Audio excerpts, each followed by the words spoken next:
Ok, continuons notre série de vidéos sur Avengers Infinity War avec un épisode consacré aux accents des personnages. Oui, parce que la dernière fois, nous nous étions arrêtés alors que Spider-Man et Iron Man venaient de sauver Doctor Strange. Et maintenant qu'ils sont ensemble, on se retrouve avec un duo intéressant. Benedict Cumberbatch, l'acteur qui joue Doctor Strange, et Tom Holland, l'acteur qui joue Spider-Man, sont tous les deux des acteurs anglais. Mais les deux personnages qu'ils jouent sont tous les deux des personnages américains. Et même plus précisément, ce sont des personnages new-yorkais. Et New York, c'est une très grande ville, très peuplée et cosmopolite. Donc dans cette ville, vous trouverez plein d'accents sans voyager très loin. Par exemple, les différents arrondissements de New York, ce qu'on appelle les boroughs, ont chacun leur spécificité. Et Peter Parker, Spider-Man, vient de un de ces arrondissements, le Queens. Donc Tom Holland, dans ce film, fait un accent du Queens. Voilà comment il parle dans sa vie de tous les jours, un acteur qui a grandi à Londres. And I walk into this like sandwich shop. I'm like, hello mate, you alright? And then like, I was watching, I was like, you do know I'm speaking like with an English accent there? And they were like, really? Et voilà son accent américain en tant que Spider-Man.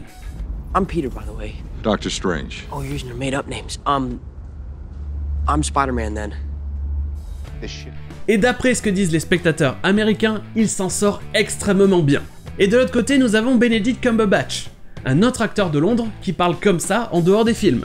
You get it better and better and better, and you're allowed to play, you're allowed to fail. It's a safe environment to try stuff out. Et voilà son accent américain quand il est Doctor Strange. Under no circumstances can we bring the Time Stone to Thanos. Et pour Doctor Strange, par contre, ce n'est pas aussi spécifique que Spider-Man. Il est juste new-yorkais, donc il aurait un accent général de New York, voire même juste un accent général américain. Et pour le coup, les spectateurs anglophones sont un peu plus partagés sur cet accent et vont plus avoir tendance à entendre les moments où l'accent est pas au top. Je sais que personnellement, moi qui suis pas un expert là-dedans, lors des premiers visionnages, il y a un moment qui m'a perturbé un peu plus tard dans le film. C'est quand il dit « one time » à ce moment-là. Alright, let me ask you this one time. Je sais pas ce qui me perturbe là-dedans. Est-ce que c'est son accent anglais qui ressort? Est-ce qu'il prononce trop avec l'accent new-yorkais? Est-ce que c'est moi qui me fais des idées? Je sais pas. Ok, après cette scène, on va revenir avec Thor et Rocket qui se dirigent vers Nidavellir. Et j'ai déjà parlé de leur accent dans le premier gros épisode. Je disais par exemple que Thor avait un accent anglais qu'on appelait de Shakespeare. C'est-à-dire un accent qui fait ancien et distingué, comme les pièces de Shakespeare à l'époque. Et il y a un an, juste avant d'écrire cet épisode, j'avais sorti un épisode sur Game of Thrones, et dedans je parlais de la prononciation du mot « bastard ». Je disais qu'en anglais ça se prononçait « bastard », avec le premier A qui se prononce « O » et le R qui est muet, « bastard ». Et donc Thor, qui a un accent anglais, le prononce comme ça ici. Vous pouvez entendre la prononciation « bastard » dans cette phrase plutôt longue. Thanos is just the latest in a long line of bastards, and he'll be the latest to feel my vengeance. Fate wills it so. Et pour ce qui était de Rocket, je vous disais que dans certains jeux et dessins animés, il avait un accent anglais qu'on appelle Cockney, et que ici c'est un mix entre un accent de New York et un accent de Philadelphie. Et le point commun entre tous ces accents, c'est que ce sont en général des accents de travailleurs et d'ouvriers, ce qui va bien avec le côté débrouillard et rebelle de Rocket. Et dans cette scène, on a quelque chose d'ailleurs qui va bien avec ça, l'utilisation de ain't. Et il y a longtemps de ça, j'ai fait un épisode là-dessus et je disais que c'était une contraction un peu trop familière qui voulait dire la même chose que isn't, aren't ou haven't. Et ici, Thor se plaint du faux œil que lui a donné Rocket et pense qu'il ne fonctionne pas. Et Rocket lui répond que l'œil n'est pas le problème, en utilisant ain't. I don't think this thing works. Everything seems dark. It ain't the eye. It ain't the eye. Ce n'est pas l'œil. Ce n'est pas la faute de l'œil. Et ici, pour dire ne pas, comme on l'a vu dans l'épisode sur la négation, d'autres personnages auraient plutôt utilisé isn't. It isn't the eye. Mais ici, Rocket utilise ain't, qui est plus familier et qui va parfaitement avec son accent. D'ailleurs, peut-être que ici, Thor lui aurait dit is not.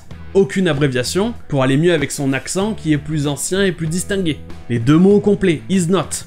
Ou peut-être que justement il aurait utilisé une abréviation, isn't, parce qu'il n'est plus aussi noble et distingué qu'il était dans les premiers films.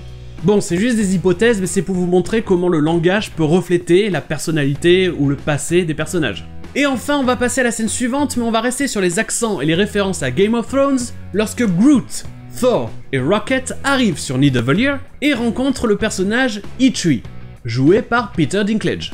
Et dans l'épisode que j'ai fait sur Game of Thrones, je vous disais que Peter Dinklage était un acteur américain qui faisait un accent anglais pour jouer Tyrion Lannister.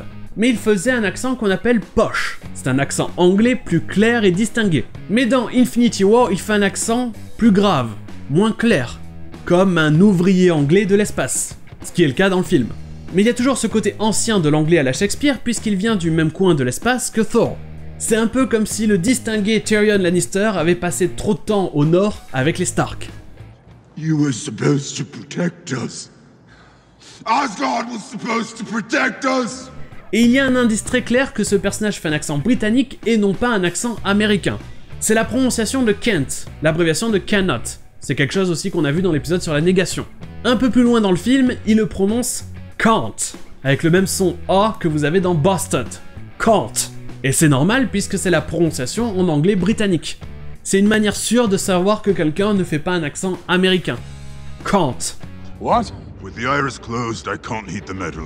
Et voilà pour cet épisode sur les accents dans Infinity War. Et sur ce, je vous dis à demain!